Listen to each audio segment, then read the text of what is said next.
2015년 11월 이제 12월 2달 남겨놓고 있습니다. 11월은 감사의 계절인데 지난 1년 동안 베풀어 주신 그 하나님의 은혜를 또 생각하고 또 감사하는 그런 계절이 되면 좋겠고, 또 마지막 또 2025년을 또 잘 마무리하는 그런 준비하는 그런 또 달로 또 세워가면 좋겠습니다. 그런 마음으로 이 시간 또 마음과 뜻과 정성을 모아 살아계신 하나님 앞에 함께 예배로 나아가겠습니다. 우리 다 함께 자리에서 일어나셔서 예배로 나아갑니다.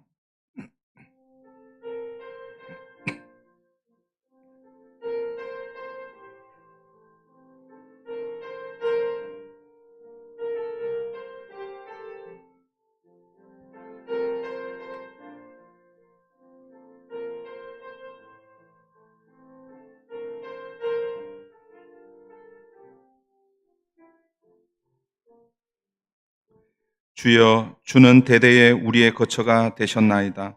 산이 생기기 전 땅과 세계도 주께서 조성하시기 전 곧 영원부터 영원까지 주는 하나님이시니이다. 아멘.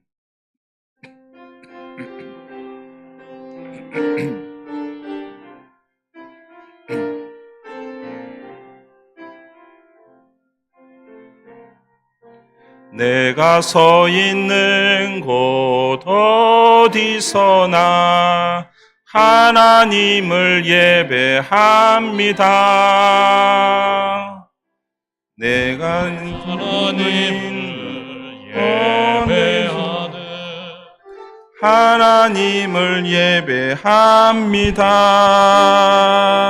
내 영혼 묵묵한 은혜를 향하여 내 마음 완전한 하나님 향하여 이곳에서 바로 이 시간 하나님을 예배합니다.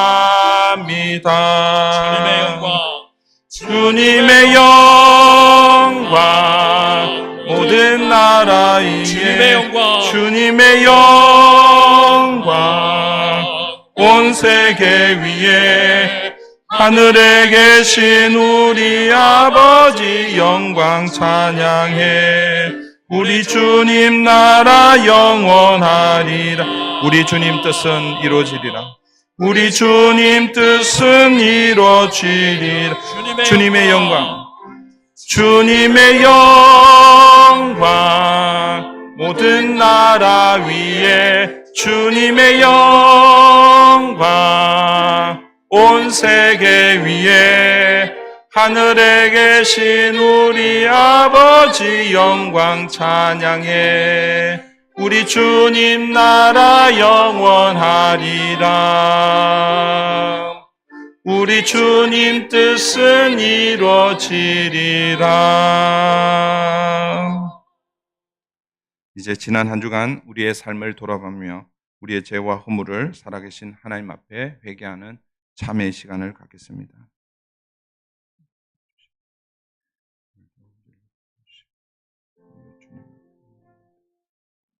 주님의 십자가를 지하며 주님 앞에 나가는 저희들 되게 도와주시옵소서. 오늘도 하나님 앞에 나올 수 없는 저희들입니다. 그럼에도 불구하고 주님의 십자가 은혜로 주님 나와서 오늘도 우리 가운데 함께 해주시고 한 사람 한 사람 주님의 십자가 은혜로 주님의 사랑을 베풀어주시옵소서. 그래서 오늘도 아버지 하나님 내 능력으로 주님 주시는 힘 주님 주시는 능력으로 주님 앞에 나아가 우리 모두 성령을 받으시고 주 인도해 주실 분을 소망합니다. 아버지 하나님 한 주간 하나님 우리 지난 한 주간 하나님 내 마음에 있을 시 영혼과의 다툼 또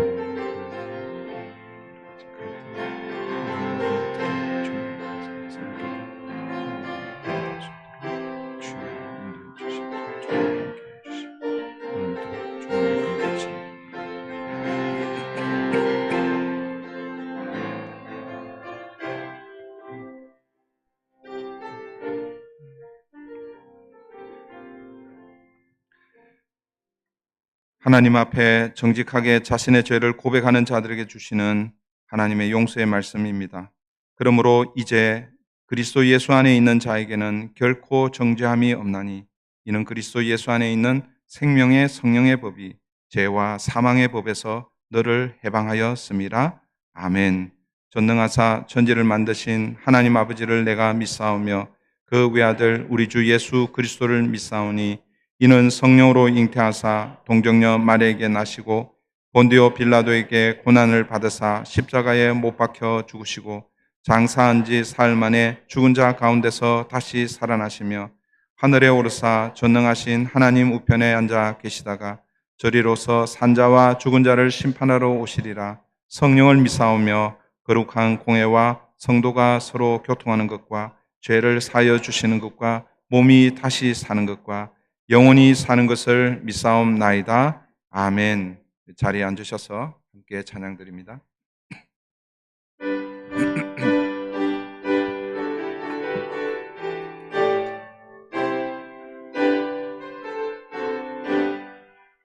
주 예수 이름 높이여 다 찬양하여라.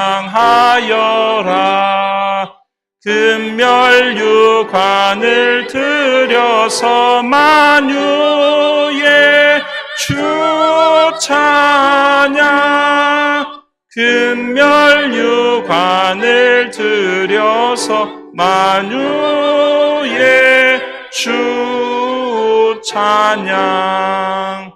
주 예수 당한 고난을 못 잊을 죄인아 내 귀한 보배 바쳐서 만유의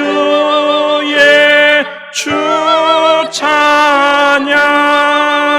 내 귀한 보배 바쳐서 만유의 주 찬양.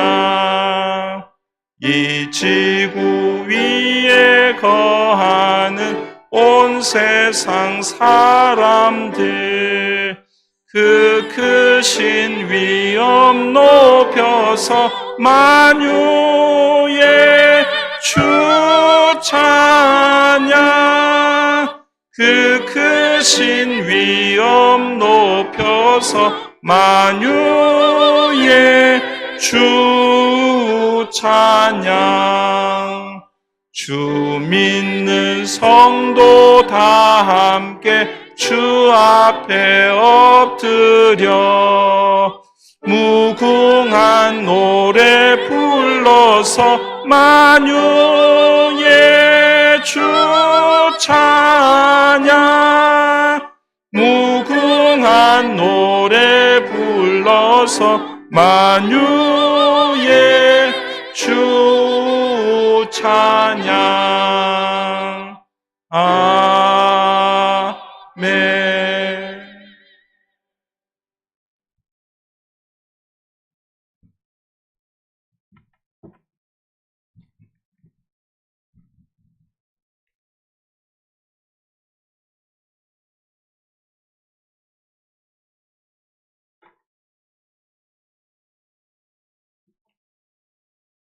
지금까지 우리를 인도하시고 지켜주신 하나님의 은혜를 기억하며 이 시간 마음과 정성을 다해 주님께 예배 드리오니 기쁘게 받아 주시옵소서.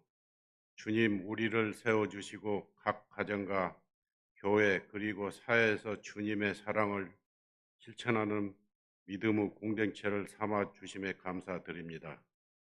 또한 저희의 모든 기관이 잘 연합하여 한 마음이 되기를 원합니다. 모양과 생각은 다르지만 남을 나보다 낮게 여기고 모든 일을 주께 하듯 하며 서로 돌아보아 사랑을 실천하는 저희가 되게 하옵소서. 하나님 아버지, 저희는 주님을 사랑한다고 하면서도 언제나 미련하고 부족하였으며 주님을 모른다고 3번이나 부인한 베드로처럼 내 자신이 지금 무엇을 하고 있는지도 모르고 살 때가 한두 번이 아닙니다.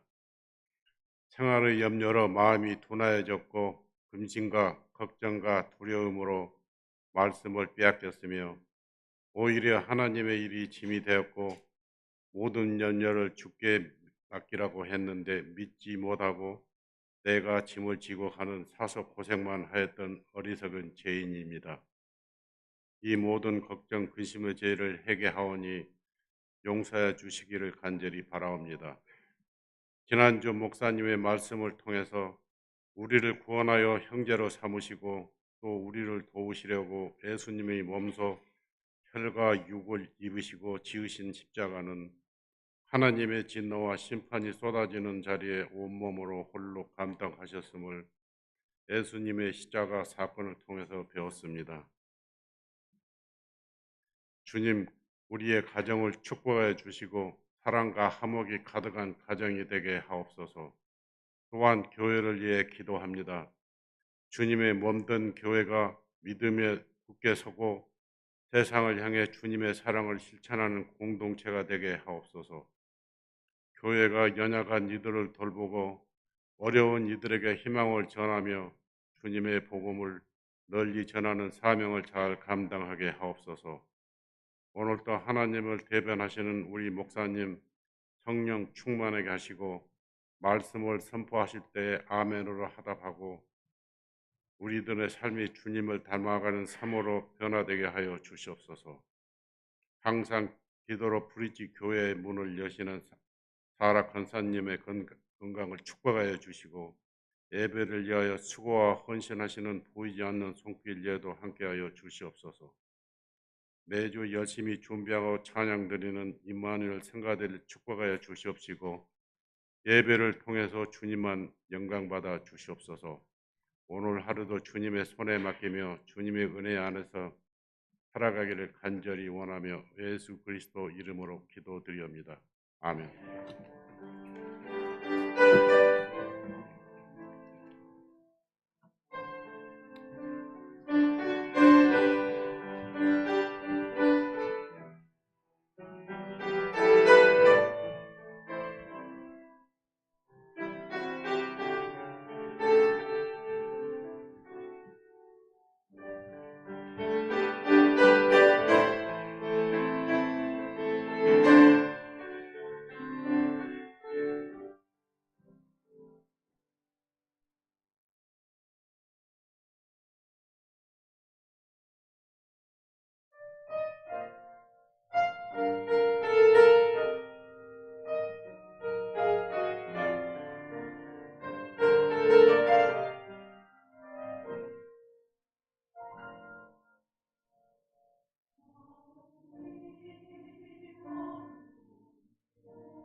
귀한 찬양 감사드립니다.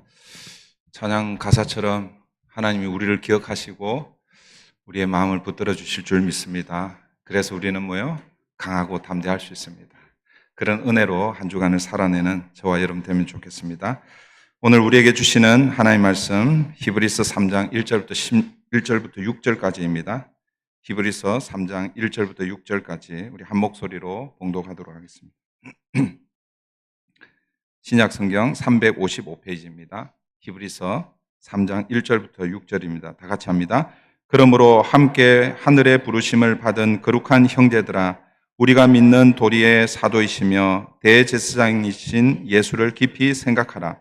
그는 자기를 세우신 이에게 신실하시기를 모세가 하나님의 온 집에서 한 것과 같이 하셨으니, 그는 모세보다 더욱 영광을 받을 만한 것이 마치 집 지은 자가 그 집보다 더욱 존귀함 같으니라. 집마다 지은 이가 있으니 만물을 지으신 이는 하나님이시라.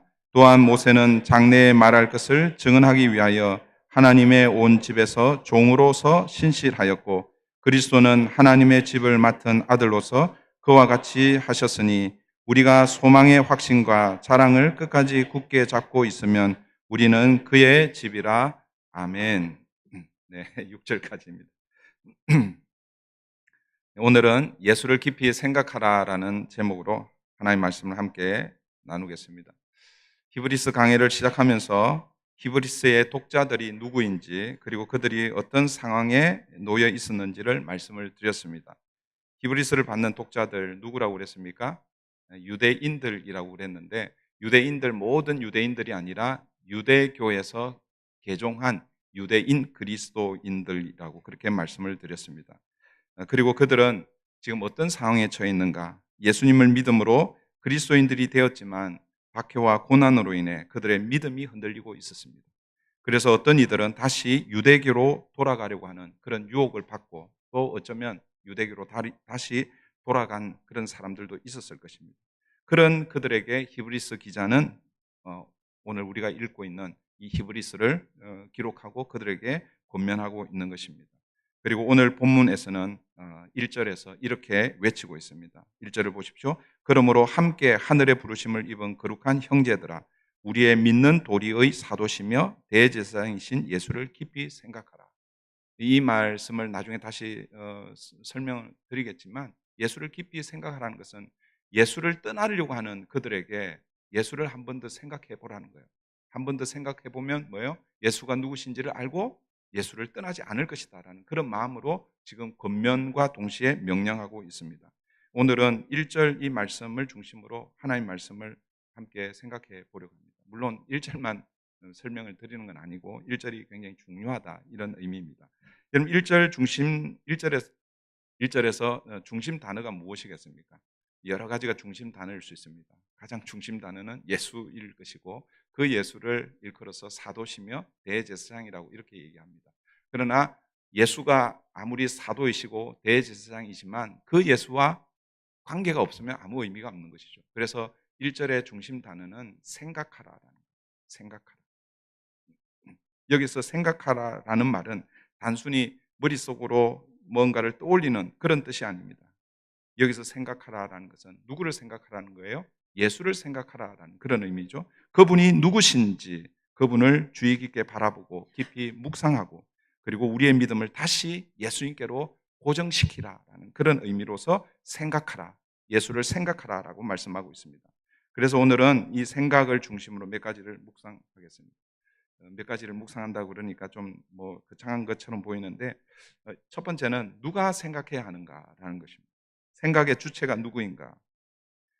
예수님을 깊이 생각해야 하는 사람은 세상의 모든 사람들이 다 예수를 생각하라 그렇게 말씀하고 있지 않습니다. 오늘 본문은 하늘의 부르심을 입은 성도들, 교회를 구성하고 있는 저와 여러분들을 향해서 예수를 깊이 생각하라라고 말씀하고 있습니다. 1차적으로는 히브리서 편지를 받고 있는 유대인 그리스도인들이죠. 이들은 이미 복음을 듣고 예수 그리스도의 은혜로 구원받은 자들이었습니다. 그러나 현실의 고난과 박해 앞에서 그들의 믿음이 흔들리고 있었습니다.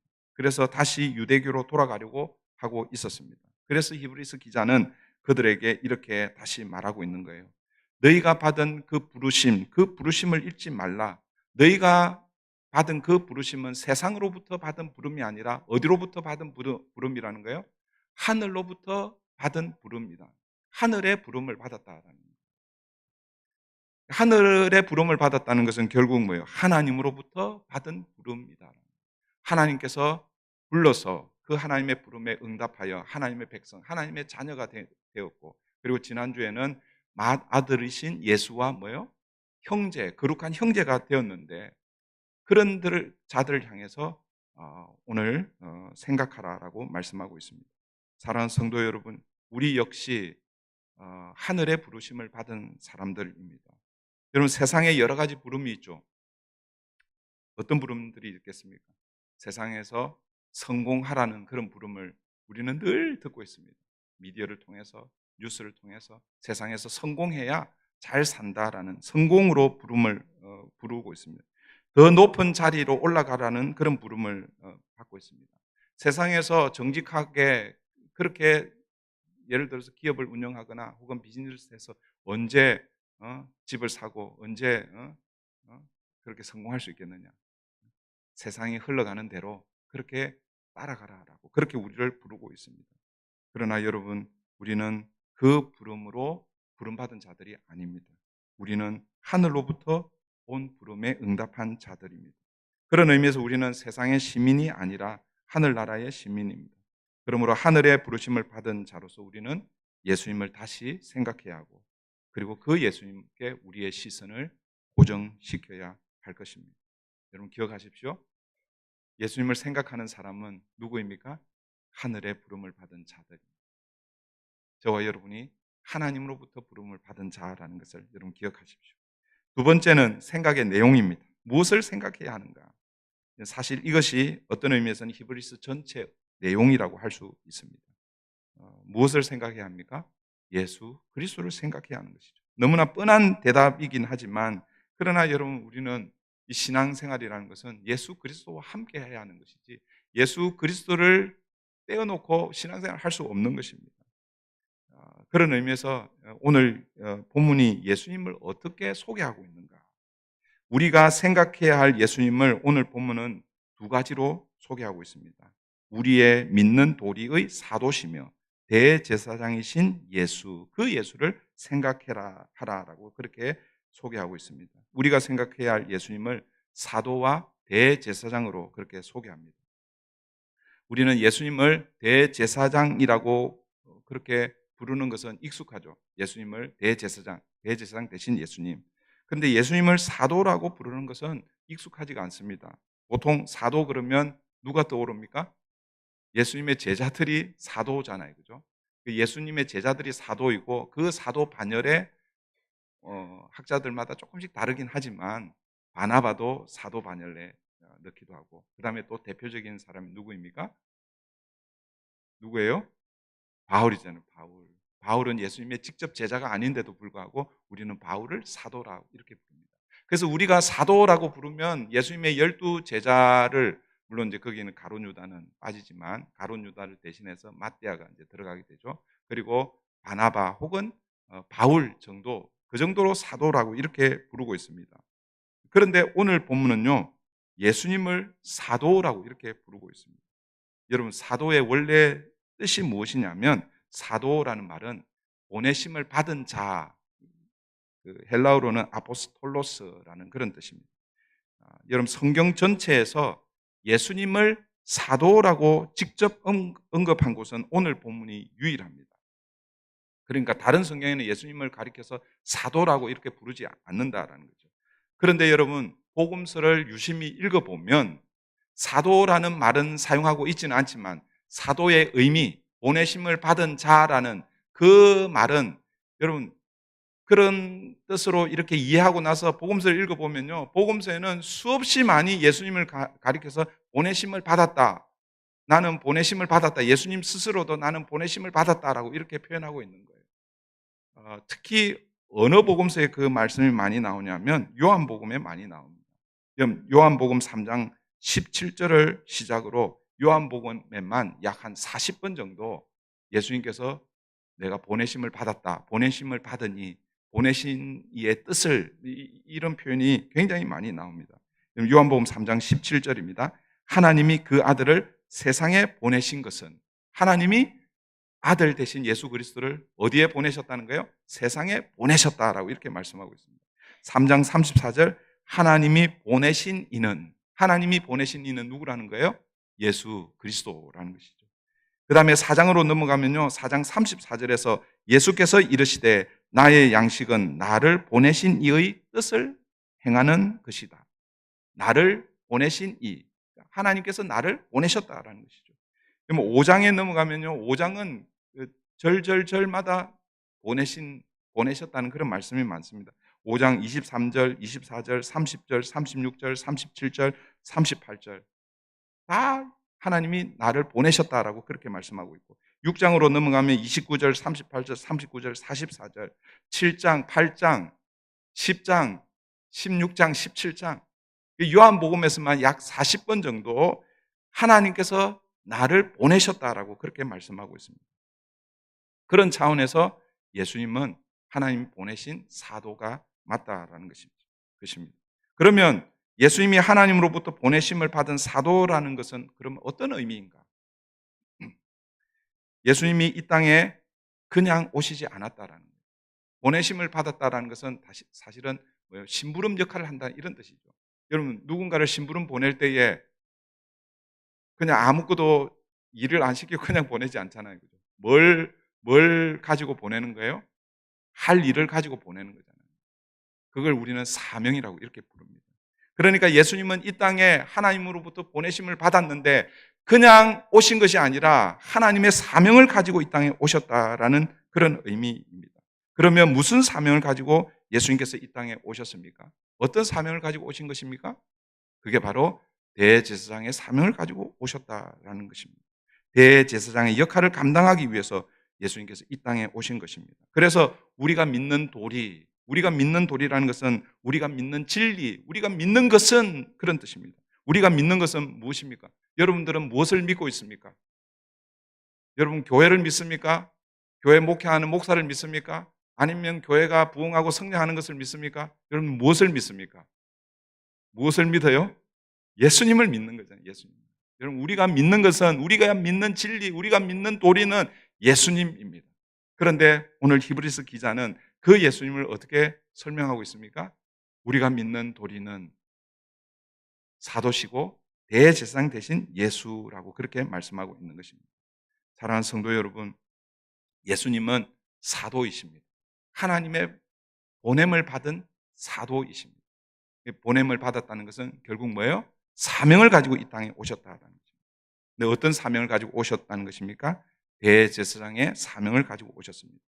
여러분, 하나님께서 이스라엘 백성들을 출애굽시키신 이후에 시내 산으로 불러 모아 언약을 체결하시죠. 언약을 맺습니다. 그 언약 이후에 하나님께서 십계명을 주시고 또 여러 사회법을 주시고 그리고 마지막에는 성막법을 주시면서 이제 그 성막을 통해서 하나님께 제사, 예배할 수 있도록 그 제사 제도를 허락하셨습니다.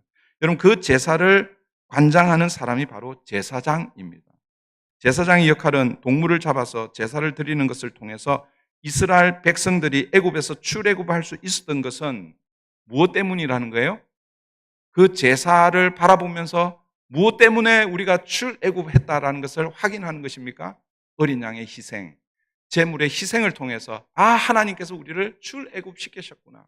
그 유월절 어린 양을 기억하도록 하기 위해서 계속해서 제사장들을 통해서 예배, 제사 드리도록 그렇게 하는 것입니다. 그것을 통해서 궁극적으로 하나님께서 가르치려고 하는 것은 뭐냐면 제사장은 그림자고 모형입니다. 그것을 계속 반복적으로 가르치면서 결국 하나님께서 가르치는 것은 하나님의 아들이 이 땅에 오셔서 그 희생 제물 되실 것을 누구를 통해서 계속해서 보여주시는 거예요? 제사장들을 통해서 보여주시는 것입니다.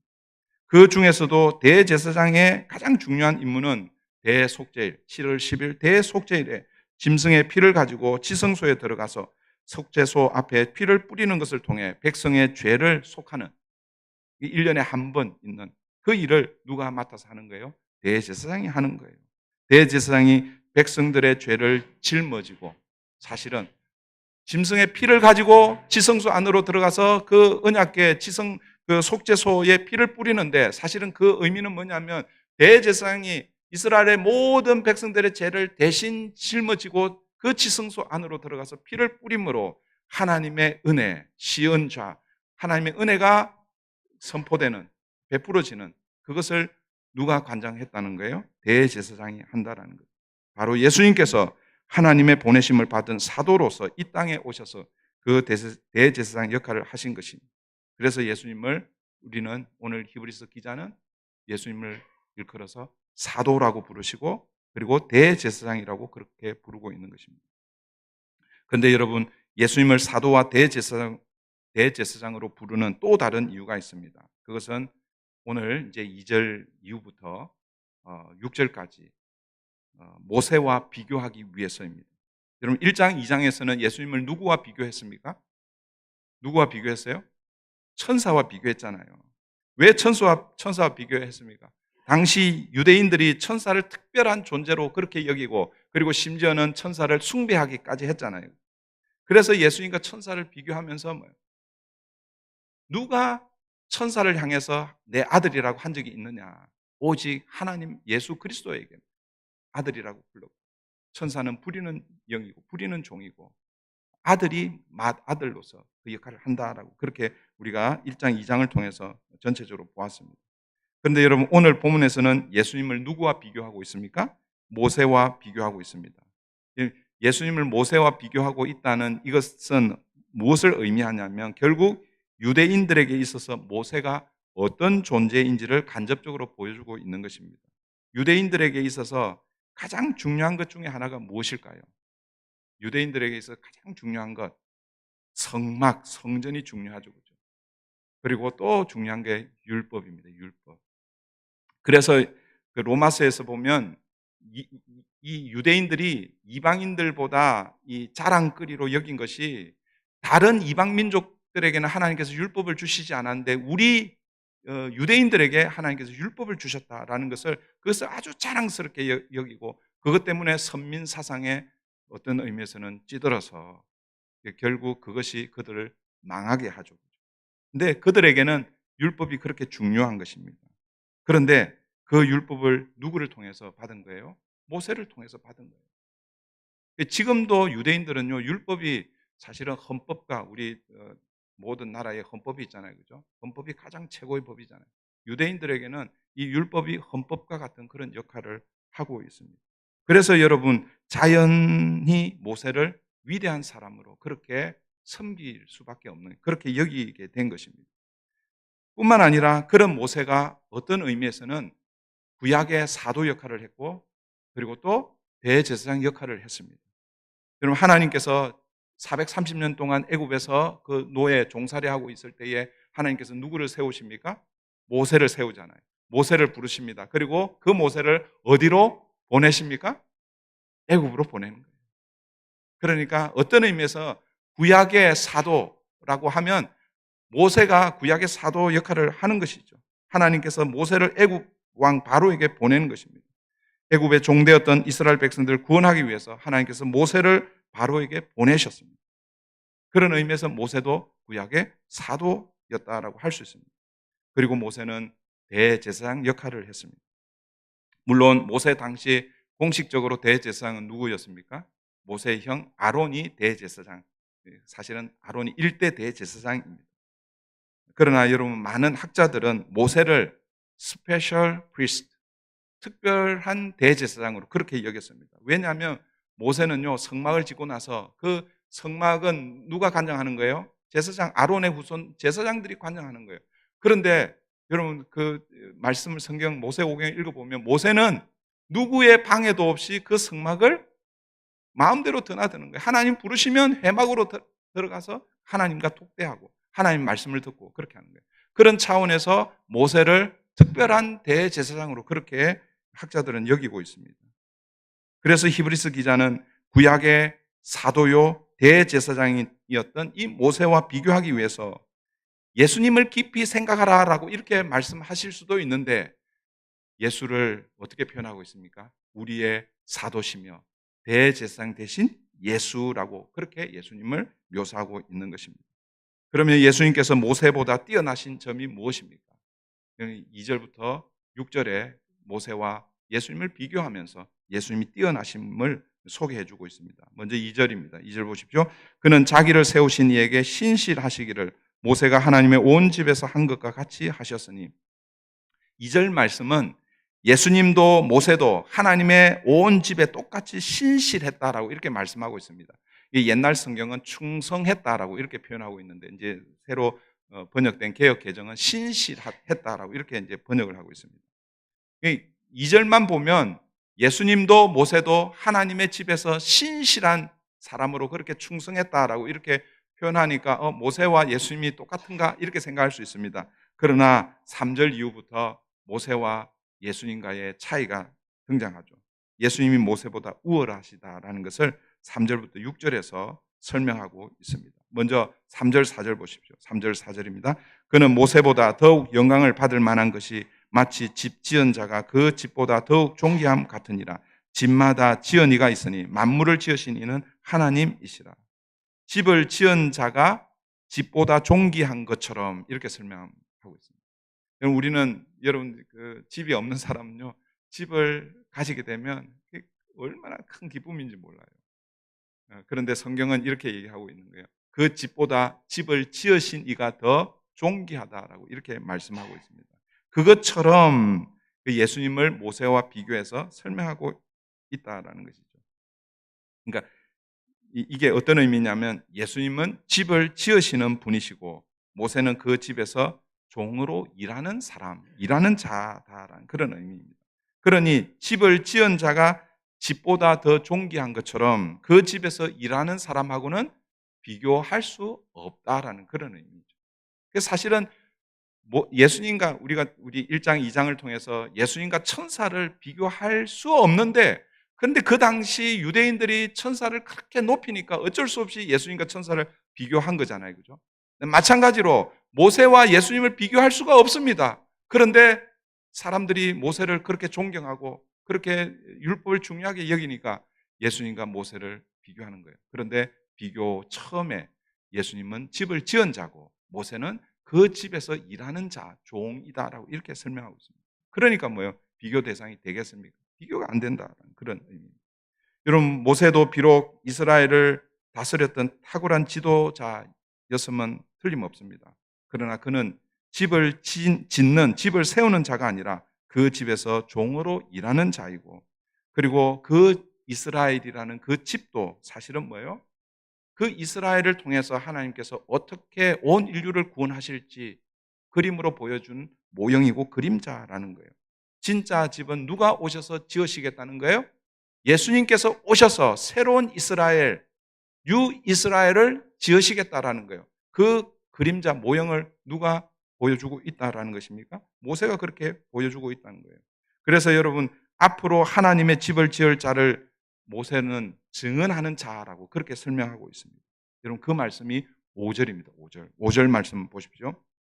또한 모세는 장래에 말할 것을 증언하기 위하여 하나님의 온 집에서 종으로서 신실하셨고, 하나님의 온 집에서 종으로 충성했다라는 거예요. 뭐 하면서? 장래에 말할 것, 하나님께서 모세를 통해서 장래에 말할 것을 증언하기 위해서, 증언하면서 그렇게 하나님의 집을 섬겼다라는 그런 의미입니다. 이것은 하나님께서 장차 말씀하실 궁극적인 말씀을 증거하기 위해서 그림자 역할을 누가 했다는 거예요? 모세가 했다라는 그런 의미입니다. 그에 비해서 예수님은 어떤 분이시라는 거예요? 6절 보십시오. 6절. 그리스도는 하나님의 집을 맡은 아들로서 그와 같이 하셨으니 우리가 소망의 확신과 자랑을 끝까지 굳게 잡고 있으면 우리는 그의 집이라. 모세는 하나님의 집에 종으로서 섬겼지만, 그러나 그리스도는, 예수님은 하나님의 집을 맡은 아들이라고 그렇게 소개하고 있습니다. 여러분, 이 말은 예수님께서 하나님의 집을 새로 지으실 것이다라는 그런 의미입니다. 예수님께서 어떻게 하나님의 집을 지으십니까? 하나님으로부터 사도로, 사명을 가지고 사도로 이 땅에 파송되어서 무슨 역할을 함으로? 대제사장의 역할을 수행하심으로 그 대제사장의 역할을 수행한다는 것은 결국 예수 그리스도께서 십자가에서 죽으심으로 하나님의 집을 짓겠다라는 것입니다. 그래서 제가 종종 인용하는 요한복음 2장에서 그 당시에 유대인들, 이스라엘 백성들은 하나님의 집을 무엇을 바라보면서 하나님의 집이라고 얘기했습니까? 모세 시대 때는 성막을 가리켜서 하나님의 집이라고 그랬고, 솔로몬 이후부터는 성전을 가리켜서 하나님의 집이라고 그렇게 불렀습니다. 그러나 예수님께서 이 땅에 오셔서 그 화려한 성전을 바라보면서 저 성전을 헐라, 내가 3일 만에 새로운 성전을 짓겠다, 새로운 하나님의 집을 짓겠다라고 말씀하셨습니다. 며칠 만에요? 3일 만에. 그 3일이 우리에게 말씀하시는 상징적인 의미는 예수께서 십자가에 죽으시고 3일 만에 부활하실 것이다. 예수님의 십자가의 죽으심과 부활이 이제 뭐예요? 하나님의 새로운 집이 시작이 된 거예요.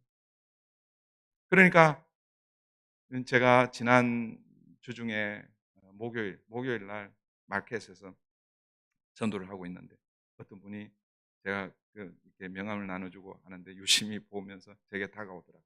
요즘 그런 분들이 가끔 있어요.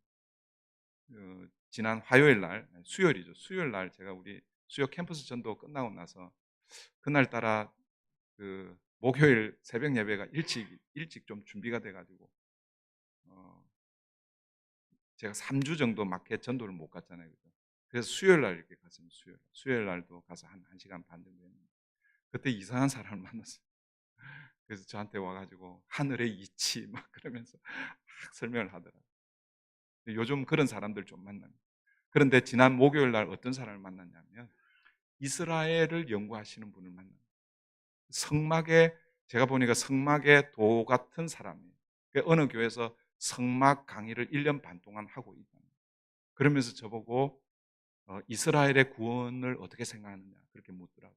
물론 이제 제 개인적인 얘기를 쭉 얘기하면서 성전 얘기도, 그러니까 성막이 결국은 뭐예요? 성막은 원형처럼 보이지만 그러나 성막도 그림자예요. 하나님께서 모세를 통해서 성막을 주신 것은 무엇을 짓게 하기 위해서 성막을 주신 거예요? 성전을 짓게 하기 위해서 주신 거예요. 그런데 여러분, 이 성전도 마찬가지예요. 이 성전도 하나님께서 솔로몬을 통해서, 스룹바벨을 통해서 짓게 하신 것은 진짜 성전이 무엇인지를 보여주기 위해서, 짓게 하기 위해서 성전을 보여주신 것이죠. 근데 그분과 이렇게 쭉 대화를 하면서 유대인들은 아직도 지금도 몇 번째 성전을 기다리고 있습니까? 제3성전을 기다리고 있잖아요. 근데 제가 조심스럽게 얘기했습니다. 어쩌면 물리적으로 유대인들이 제3성전을 지으면 어쩌면 그때가 세상의 마지막 때일지도 모릅니다. 왜냐하면 제3성전은 이미 지어졌기 때문에. 그 제3성전이 누구를 통해서 지어진 거예요? 예수 그리스도께서. 저 성전이라고 했을 때 그 성전은 두 번째 성전입니다. 스룹바벨 성전이고 예수님 당시에는 헤롯 성전이라고 그렇게 불렸습니다. 스룹바벨 성전, 헤롯 성전이지만 같은 성전을 다르게 불렸어요. 그게 두 번째 성전입니다. 그런데 그 두 번째 성전을 가리켜서 저 성전을 헐라! 내가 새로운 성전, 어떤 의미에서는 제3성전을 짓겠다 말씀하셨잖아요. 며칠 만에요? 3일 만에. 예수의 십자가의 죽으심과 부활을 통해서 예수님이 성전의 모퉁이 돌이 되셨고, 그리고 그 예수 십자가 앞에서 예수를 구주와 주님으로 믿고 고백하는 자들을 예수님께서 연결하여 무엇을 이루는 거예요? 성전을 이룬 거예요. 그 성전을 우리는 무엇이라고 부르는 거예요? 교회라고 부릅니다. 오늘 이 교회가 어떤 의미에서는 제3성전이다. 그 예수님께서 그 일을 이루기 위해서 하나님으로부터 보내심을 받아 사도로서 그리고 대제사장 역할을 감당하셨다는 것입니다. 그러므로 사랑하는 성도 여러분, 우리가 지금도 관심을 가져야 할 분은 누구라는 것입니까? 예수 그리스도라는 것입니다. 그래서 히브리서 기자는 모세와 예수님을 비교하기 전에 먼저 뭘 던지고 있습니까? 1절 말씀을 던지고 있는 거예요. 1절 말씀을 외치면서 명령하고 있는 거예요. 여러분 1절 우리 다 같이 한번 읽어보겠습니다. 1절 다 같이 읽습니다. 시작. 그러므로 함께 하늘의 부르심을 입은 거룩한 형제들아, 우리의 믿는 도리의 사도시며 대제사장이신 예수를 깊이 생각하라. 사랑하는 성도 여러분, 예수님을 깊이 생각하시기를 바랍니다. 여러분, 예수님을 깊이 생각하는데 뭘 생각해야 되겠어요? 오늘 이 본문을 가지고 예수님은 사도시구나. 사도라는 것은 뭐예요? 사명을 가지고 이 땅에 오셨구나. 그런데 그 사명이 무엇이지? 대제사장의 사명이구나. 그 대제사장의 사명으로 다하기 위해서 예수님께서 대제사장이 되실 뿐만 아니라 희생 제물이 되셔서 우리의 모든 죄를 짊어지고 십자가에 달려 죽으신 것이죠. 그러니까 그 예수님 때문에 오늘 저와 여러분이 하나님 앞에, 은혜의 보좌 앞에 당당하게 담력을 가지고 나올 수 있는, 오늘 우리가 예배할 수 있는 것은, 여러분 혹시 오늘 어떤 마음으로 예배 자리에 나온지는 모르겠습니다. 여러분, 이 예배는요, 아무나 할 수 있는 게 아니에요. 예수 그리스도의 십자가 그 은혜, 그 공로 때문에 우리가 예배할 수 있는 거예요. 그래서 예수님을 구주로 고백하지 않는 사람이 혹 이 자리에 참여하면 그 사람은 예배했다, 예배 드렸다라고 이렇게 할 수 없고 그냥 예배 관람했다. 영화 관람하듯이. 그러니까 우리는 뭐예요? 예배 관람자가 아니에요. 예배자로 여기서 있어요. 그런 차원에서 우리는 다시 예수님을 생각해야 하는 거죠. 여러분, 예수님을 깊이 생각한다는 것, 그냥 눈 감고 묵상하는 것, 그것이 예수님을 깊이 생각하는 것입니까? 여러분, 여기서 예수를 깊이 생각한다는 것은 예수 그리스도 외에는 내 영적 이 죄의 문제, 구원의 문제를 해결할 수 있는 분이 없다라는 것을 확인하는 것이 예수님을 깊이 생각하는 거예요. 예수님이 그 일을 위해서 사도의 사명을 가지고 이 땅에 오셨고 대제사장의 역할을 감당하셨다는 것, 그걸 우리가 생각한다는 것입니다. 그래서 예수님을 깊이 생각한다는 것은 예수 그리스도 외에는 우리에게 소망이 없다는 것을 깨닫고 그 예수를 다시 굳게 붙잡는다라는 그런 뜻입니다. 그냥 이게 눈을 감고 막 이런 생각이 아니라 예수님을 생각한다는 것은 예수님 외에는 소망이 없구나. 그 예수님을 다시 붙잡아야 되겠다라는 결심이고 다짐이라는 것입니다. 그래서 6절에서 이렇게 말씀하고 있는 것입니다. 여러분 6절 다시 한번 보십시오. 6절 보십시오. 그리스도는 하나님의 집을 맡은 아들로서 그와 같이 하셨으니, 이 그와 같이 하셨다는 것은 신실하게 하나님의 집을 섬기셨다 이런 뜻인데, 사실은 하나님의 집을 섬기셨다는 게 아니라 신실하게 뭐예요? 하나님의 집을 지으셨다라는 거예요. 어떻게 해요? 대제사장 역할을 감당함으로, 십자가의 죽으심으로 하나님의 집을 지으셨다라는 그런 의미입니다. 그렇기에 우리는 어떻게 해야 된다는 거예요? 하늘의 부름을 받은 거룩한 형제들, 하나님의 백성된 자들, 우리는 그럼 어떻게 해야 되는 거예요? 그래서 이어지는 말씀이, 우리가 소망의 확신과 자랑을 끝까지 굳게 잡고 있으면 우리는 그의 집이라. 그러니까 예수를 깊이 생각한다는 것은 예수님께서 하나님의 보내심을 받은 사도요 대제사장으로서 우리의 집을 지으신 분이시라는 것을 굳게 믿고, 오직 예수님이 우리의 소망, 우리의 자랑 되신다는 것을 끝까지 붙드는 것, 이것이 뭐예요? 예수님을 깊이 생각하는 거예요. 어디 눈 감고 이렇게 하는 것이 예수님을 생각하는 것이 아니라 실제적으로 내게는 소망이 없는데 나의 소망은 오직 예수님밖에 없습니다. 그래서 사도 바울이 예수님을 만나기 전에는 사도 바울이 자랑할 게 얼마나 많았습니까? 나는 8일 만에 할례를 받은 자고 베냐민 집하고 히브리인 중에 히브리인이고 율법에는 둘째가라면 서러울 정도로 율법에 정통한 자고, 그런 자랑거리가 있었는데 다메섹 도상에서 부활하신 주님을 만나고 난 이후에 사도 바울의 고백이 무엇입니까? 그 모든 것들은 뭐예요? 다 배설물로 여기, 오직 나의 자랑은 십자가 외에 내가 자랑할 것이 없다라고 그렇게 고백하고 있는 것입니다. 그러므로 저와 여러분은, 우리도 뭐예요? 우리의 소망, 우리의 자랑은 오직 예수 그리스도, 그분을 끝까지 붙드는 것입니다. 그것이 예수를 깊이 생각하는 것입니다.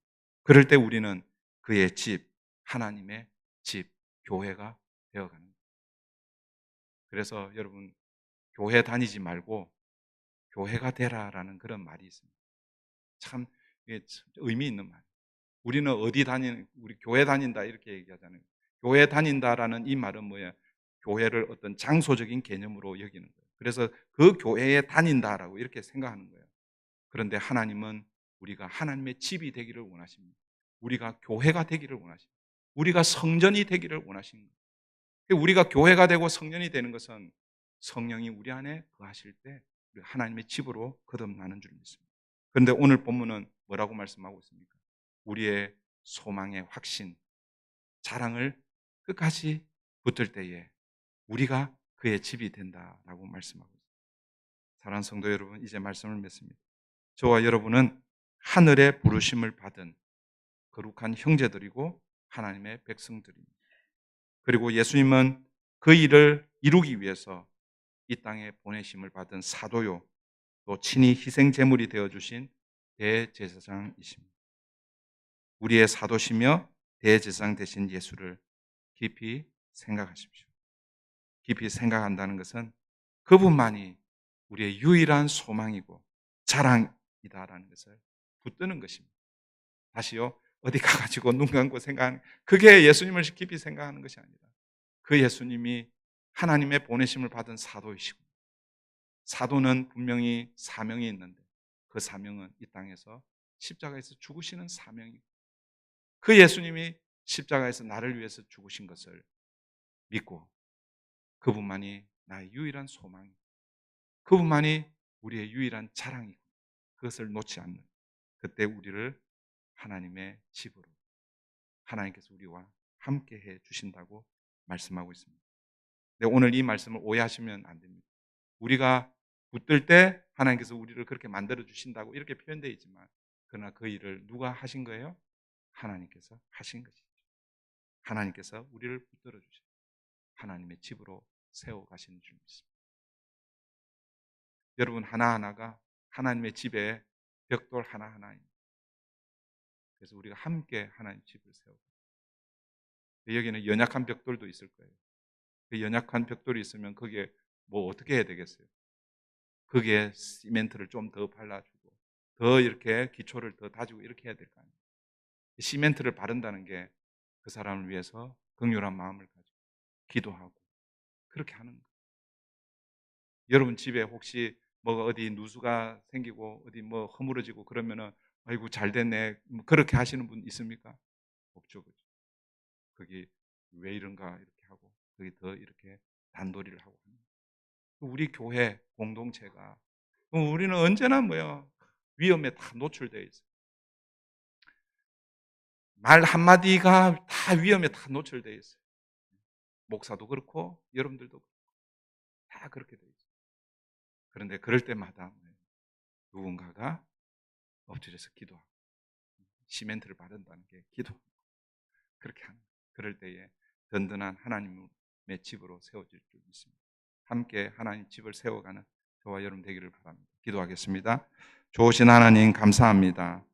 오늘도 한 주간을 시작하는 첫날 하나님 앞에 구별하여 예배로 나아갑니다. 우리는 유대교로 다시 돌아가는 그런 상황에 있지는 않지만, 그러나 우리도 일상의 그 삶의 분주함 때문에 때로는 예수님을 잊어버리고 살고 있지는 않은지 다시 돌아봅니다. 오늘 히브리서 기자가 유대 그리스도인들 그들에게 권면하는 것처럼 우리의 믿음의 도리이신 사도요 대제사장 되신 예수를 깊이 생각하라 권면하고 도전하고 명령하는 이 말씀이 오늘 우리의 말씀으로 다시 받고, 또 한 주간 일상 가운데서 주님을 깊이 묵상하며 주님을 붙들며 주님만이 유일한 소망이고 우리의 자랑입니다 고백하며 주님과 동행하는 우리 모든 성도님들 되게 도와주시옵소서. 감사하며 예수님의 이름으로 기도하옵나이다. 아멘. 찬송가 250장 찬양 부르면서 드려진 예물 하나님 앞에 올려드리겠습니다.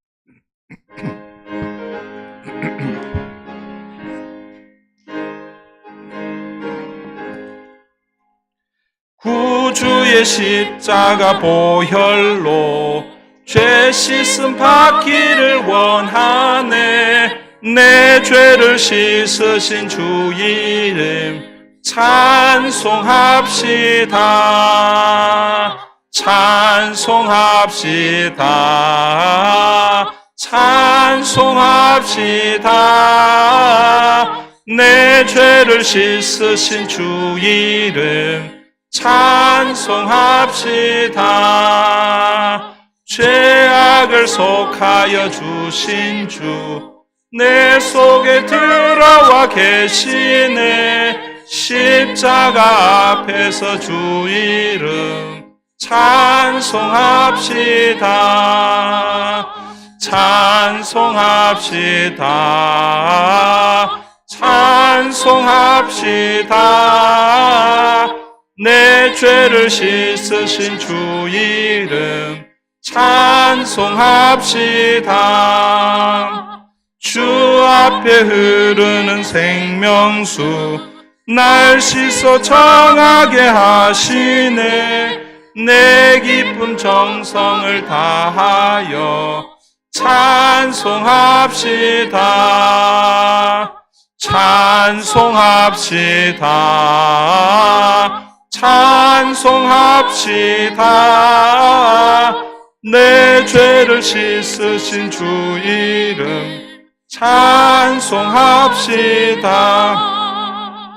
내 주께 회개한 영혼은 생명수 가운데 젖었네.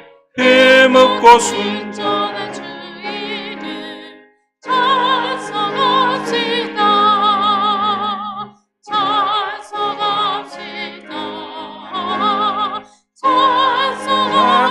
찬송합시다. 내 죄를 씻으신 주 이름 찬송합시다. 그렇습니다. 우리의 죄를 주님의 십자가로 씻어 주셨기에 날마다 찬송하며 사는, 감사하며 사는 우리 모든 성도님들 되게 도와주시옵소서. 오늘도 그 은혜에 감사하여 예배로 나올 때 그저 나오지 않게 하여 주시고, 베풀어 주신 그 하나님의 은혜를 기억하며 11조로 감사 헌금으로, 주정 헌금으로, 또 성도님들 사랑하는 마음으로 중식 헌금과 어린 영혼들을 기억하며 헌화 헌금으로, 또 여러 가지 기도의 제목을 가지고 하나님 앞에 올려드리는 예물들이 있습니다. 드려진 예물마다 우리 하나님 받으시고 하나님의 나라와 주의 영광, 또 교회가 해야 할 일에 바르게 쓰일 수 있도록 우리 하나님 함께해 주시옵소서. 한 주간의 성도님들의 삶과 또 생활 터전을 붙들어 주시고, 이민자로 살아갈 때 어렵고 힘든 일 만날 때마다 하늘을 바라보게 하시고 하늘의 부름을 받은 자인 것을 기억하고 주님의 도우심으로 이겨내는 우리 모든 성도님들 되게 도와주시옵소서. 감사하며 예수님의 이름으로 기도하옵나이다. 아멘. 지난주 암송구절 우리 다 같이 하겠습니다. 다 같이 합니다. 시작. 그리스도께서도 단번에 의인으로서 불의한 자를 대신하셨으니 이는 우리를 하나님 앞으로 인도하려 하심이라. 육체로는 죽임을 당하시고 영으로는 살리심을 받으셨으니 베드로전서 3장 18절 말씀. 다 같이 합니다. 시작. 그리스도께서도 단번에 죄를 위하여 죽으셨소. 의인으로서 불의한 자를 대신하셨으니 이는 우리를 하나님 앞으로 인도하려 하심이라. 육체로는 죽임을 당하시고 영으로는 살리심을 받으셨으니 베드로전서 3장 18절 말씀. 이번 주 암송구절입니다. 다 같이 합니다. 시작. 너희는 그 은혜에 의하여 믿음으로 말미암아 구원을 받았으니 이것은 너희에게서 난 것이 아니요 하나님의 선물이라. 행위에서 난 것이 아니니 이는 누구든지 자랑하지 못하게 함이라. 에베소서 2장 8절 9절 말씀. 한 주간도 그 말씀을 읽고 묵상하고 하나님 말씀 붙들고 주님과 동행하는 저와 여러분 되기를 바랍니다. 우리 목장대항 우리 하반기에 들어와서 체육대 지금 탁구와 피클볼 지금 하고 있습니다. 탁구는 리그전이 끝났고 피클볼은 리그전 하기에는 우리 선수들이 너무 부족한 것 같아가지고 토너먼트로 그렇게 하고 있습니다. 지난주에 처음 시작했고 또 이번 주 그리고 또 앞으로 계속해서 우리 12월 첫째 주 우리 교회 창립 기념주일에 그때 준결승 그리고 결승 이렇게 하도록 그렇게 하겠습니다. 피클볼은 조금 더 이렇게 움직임이 많습니다. 그리고 바닥이 시멘트이기 때문에 참여하시는 분들은 주의해서 다치지 않도록 그렇게 주의해서 그렇게 하시고 결국 그 목장 함께 세워가는 거니까 이기면 이겨서 감사하고 지면 상대방이 올라가서 감사가 되겠습니까? 그래도 박수 쳐 주시고 그렇게 했으면 좋겠어요. 네. 이번 주 수요 캠퍼스 전도는 우리 마운색으로 갑니다. 10시 되면 여러분들 기억해 주시고 함께 현장에 참여해 주시든지 아니면 또 기도로 함께 하셔서 가든지 보내든지 하는 그 사역을 잘 감당하면 좋겠습니다.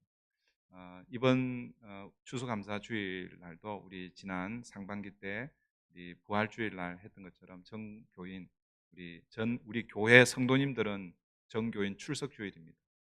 그래서 올해 이미 뭐 계획이 되어 있는 분들은 어쩔 수 없습니다. 뭐 취소하면 제일 좋지만 목사로서 제일 좋지만 혹시 출타 계획이 되어 있는 분들은 출타하시고요. 내년부터는 부활주일 그리고 추수감사 주일 날은 이렇게 어디 가려고 이렇게 하지 마세요. 미리 제가 말씀을 드리는 거예요. 그래서 제가 내년에는 꼭 보겠습니다. 그래서 전 교인이 함께 출석하고 그리고 평소에 전도하고 싶은 분이나 교회 인도하고 싶은 분 있으면은 다른 때는 이렇게 교회 오라라고 이렇게 하기가 좀 어렵잖아요. 그런데 부활주일 날 또 추수감사 주일 날 이럴 때는 기회가 좋으니까 그렇게 초청해서 그렇게 함께 예배하고 하면 좋을 것 같아요. 오늘 여러분 전도 대상자 명단을 오늘도 주보안에 아마 여기 나눠 드렸을 것입니다. 지난주에 적으신 분들은 그거 이렇게 우리 목장의 리더들한테 내주시고 그렇지 않으면 쓸 수 있으면 써서 내주시고요. 아니면요 가지고 돌아가셔가지고 그것 앞에 좀 놓고 전도 대상자 좀 묵상해 보세요. 그럴 때 이제 묵상하는 거예요. 생각하고 묵상하는 거예요. 내 주변에 예수 믿지 않는 사람 누군가 없는가? 그러면은 와서 저한테 얘기하세요. 아무도 없습니다. 그러면 제가 연결해 드리겠습니다. 연결해 드릴 테니까 그렇게 해서 한번 한 사람 이상씩 그렇게 하시고 목장별로는 몇 명 이상? 10명 이상 목장별로는 한 사람은 3명 이상인데 어쨌든 한 사람 이상씩 이렇게 한번 쥐어 짜서 한번 전도 대상자 그렇게 없습니까? 진짜 사실 이렇게 보면은요 많이 있는데 하여튼 그러니까 여러분들이 아는 사람만 전도하려고 그러니까 그런 거예요. 그리고 여러분들이 좋아하는 사람만 전도하려고 그러니까 전도 대상자가 없는 거예요. 제가 예전에 한번 얘기한 적이 있죠. 어느 교회에서 이런 전도하는데 어느 권사님이 목사님한테 와가지고 목사님 아무리 생각해도 전도할 사람이 한 사람이 없어서 너무 걱정이에요. 그렇게 하는 거예요. 그런데 또 어느 한 사람이 와가지고 목사님 전도할 사람이 너무 많아가지고 누구를 써야 될지 모르겠어요. 이런 분이 있어요. 근데 가만히 생각해 보니까 그 두 사람이 같은 노인 아파트 사는 거예요. 같은 노인 아파트 사는데 한 사람은 전도할 사람이 한 사람도 없다고 고백하고 한 사람은 전도할 사람이 넘쳐난다고 고백하는 거예요. 누구 말이 맞는 거예요? 물론 두 사람 말이 다 맞을 수 있습니다.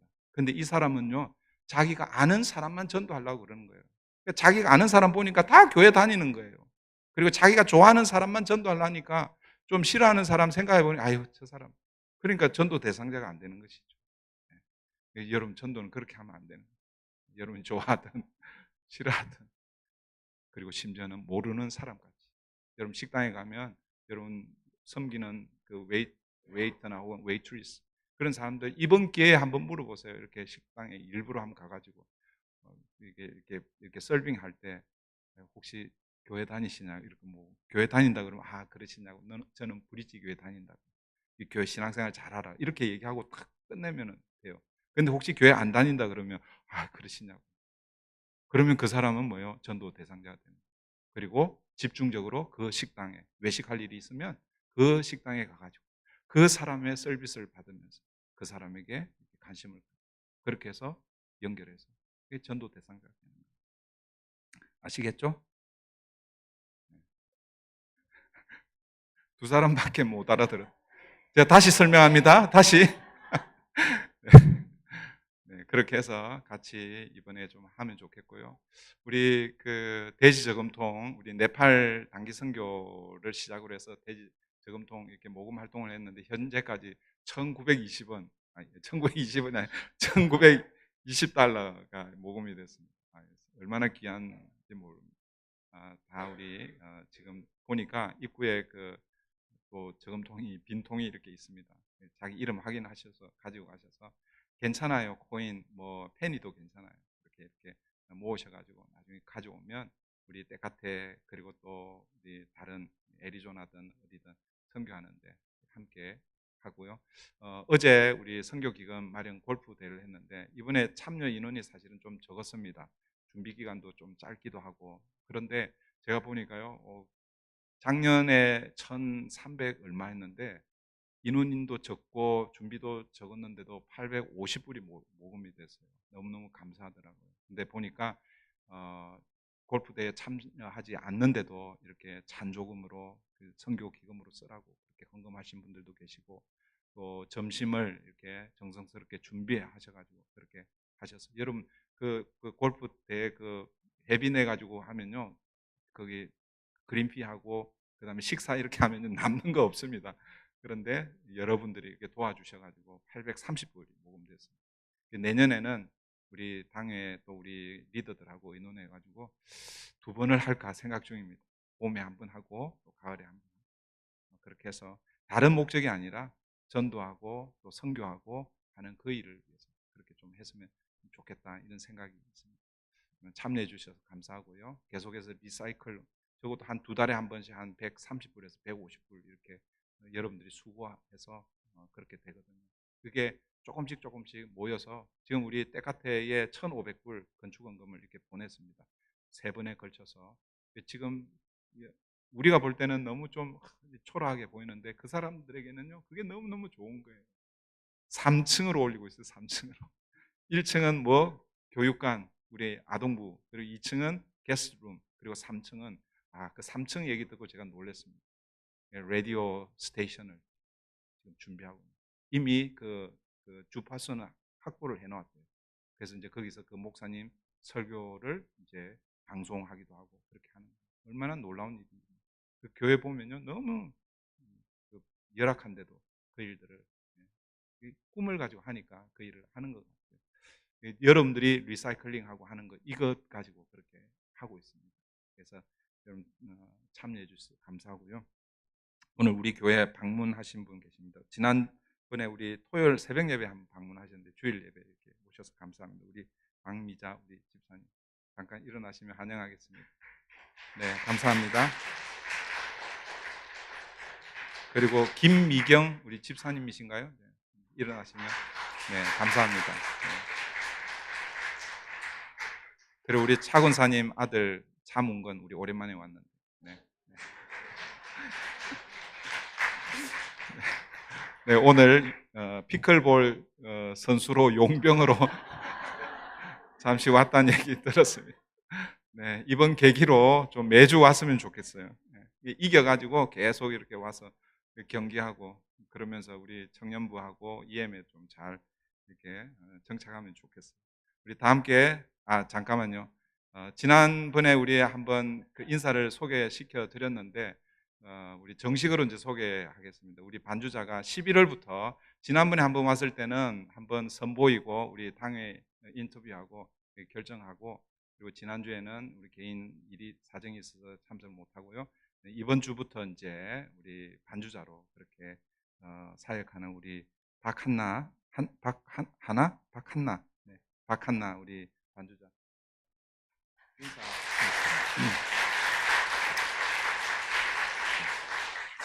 우리 교회와 가까운 교회에서 그 포문화에 있는 교회에서 약 한 10년 정도 예전에 반주자로 사역했다고. 우리 교회에서도 그 정도로 좀 하면 좋을 것 같아요. 모르겠어요. 우리 다 함께 자리에서 일어나셔서 마지막 찬양 드리고 축도로 예배를 마치겠습니다.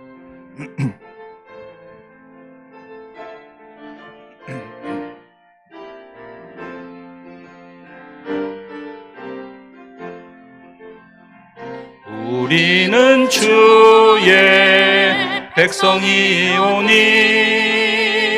주의 그 큰 일을 선포합니다.